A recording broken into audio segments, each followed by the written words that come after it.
Olá, presidente, senhoras vereadoras, senhores vereadores. Aproveito para fazer uma saudação aí ao Dia Internacional das Mulheres. A vereadora Daiane, em especial umas companheiras de bancada, a vereadora Denise, a vereadora Ana Corso. E pretendo aqui abordar um assunto que é um assunto de esfera nacional e que nós, do Partido dos Trabalhadores, temos hoje a convicção de enfrentar esse debate, até porque é um debate que diz respeito sobre a democracia no nosso país.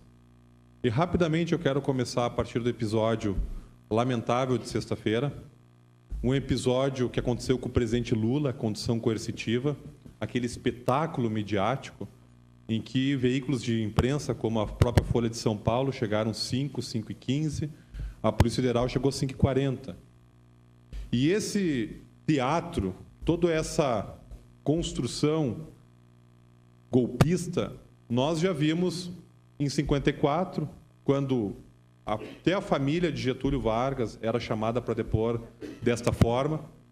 Nós vimos depois Juscelino Kubitschek, que por fim acaba perdendo os direitos políticos por 10 anos, não encontraram uma prova, mas construíram um processo legal a fim de, pela legalidade, condená-lo a perder os direitos políticos por 10 anos, e foram mais de 10 interrogatórios. E Juscelino Kubitschek sempre era fotografado no início e no final do depoimento. Foi assim com o João Goulart, foi assim com o Brizola, foi assim com tantos que lutaram do lado dos oprimidos. Porque muitos tentam tergiversar, fazer várias avaliações, construir doutrinas, mas na luta social, na luta de classe, existe dois lados. Não tem muro. Ou está do lado dos opressores ou dos oprimidos. E nos cabe aqui externar nossa solidariedade ao presidente Lula, que não está acima da lei, assim como o doutor Sérgio Moro, juiz federal, também não está acima da lei. Justamente é esta tese de igualdade perante a lei que nós defendemos, nós do Partido dos Trabalhadores. Nós queremos que o presidente Lula tenha o mesmo direito deste vereador e dos demais vereadores. Jamais um advogado lúcido, mesmo que não seja da área criminal, vai defender que a condução coercitiva do presidente Lula foi legal. Aquilo foi um espetáculo midiático. E fica a pergunta que, se não acharem nada, se não provarem nada, o Jornal Nacional vai dar os 40 minutos diários, todo dia, para desagravar o presidente Lula e limpar sua honra?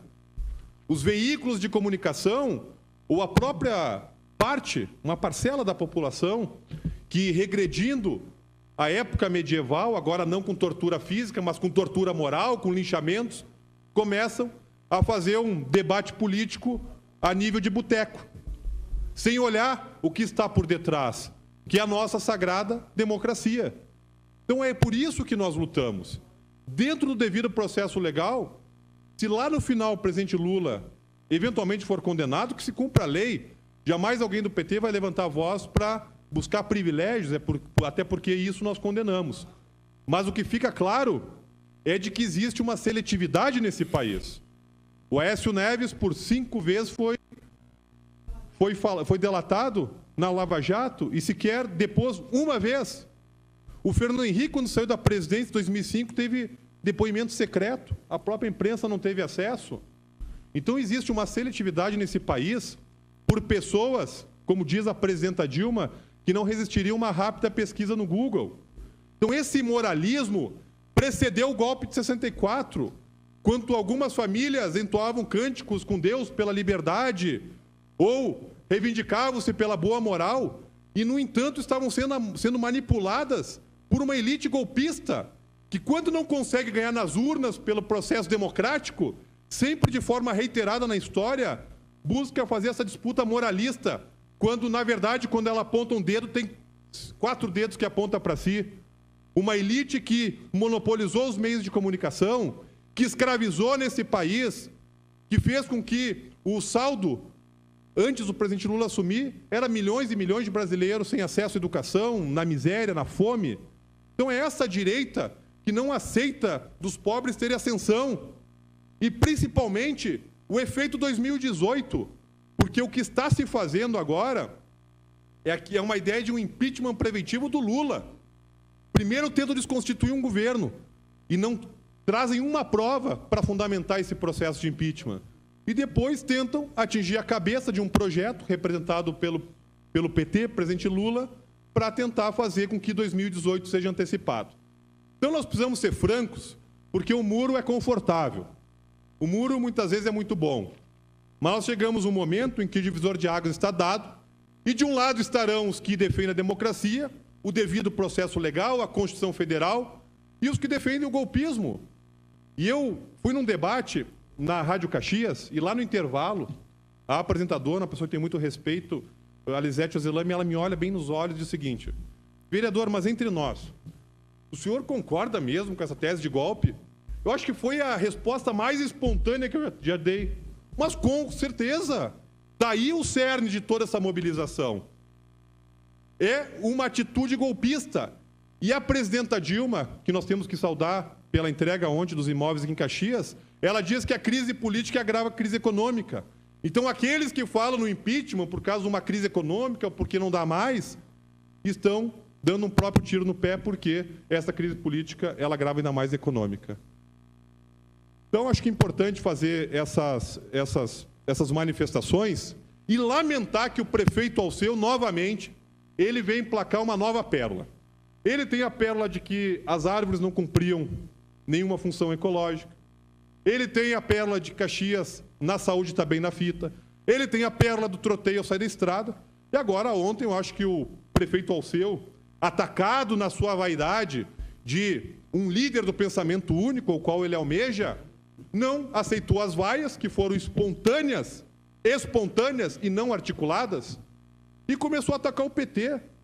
Não admito que o prefeito Alceu use de forma pejorativa a petezada, ou o partido dele é a PDTzada. Eu tenho o maior respeito pelo PDT. Inclusive, o PT, por não ser o monopólio da luta dos trabalhadores, reconhece, sim, virtudes no PDT. E nós respeitamos como adversário político. Lamentável a fala do prefeito Alceu, quando fala: se eu pudesse, diria ao presidente Dilma levar o Lula para longe. Quem é o prefeito Alceu para fazer e reproduzir uma intolerância política? Porque no mundo tem guerras pela intolerância étnica. No mundo tem guerras pela intolerância religiosa. E no Brasil está se criando uma guerra da informação por conta de intolerância política. Teve no passado o antissemitismo, talvez estejamos vivendo o antipetismo. Porém, acho lamentável aqueles que não têm coragem de carregar uma bandeira ou defender uma tese, defender um partido, e a sua vocação política estar em ser contra outro. Qual é a pauta da oposição para esse momento, a não ser o golpismo? Uma parte, vereador. Então, essa mesma massa que hoje, parte da população que reproduz esse argumento, no passado marchavam em favor da ditadura. Vereador Denise, por favor. Não, vereador Beltrão, acho que a sua fala ela traz todos os elementos aí que o partido tem debatido, mas acho que é importante. Ontem estava na atividade da entrega das moradias, né, mais de 300 moradias, né, do governo federal, junto com o governo municipal, e quero dizer que a fala do prefeito vinha bem, né, trazia os dados de investimento do governo federal em Caxias. E no momento em que ele falou sobre a questão da saúde, teve sim moradores, inclusive do Campos da Serra, que fizeram, né, algumas vaiaram. E aí, eu acredito certamente que isso deve ter provocado, né, o prefeito.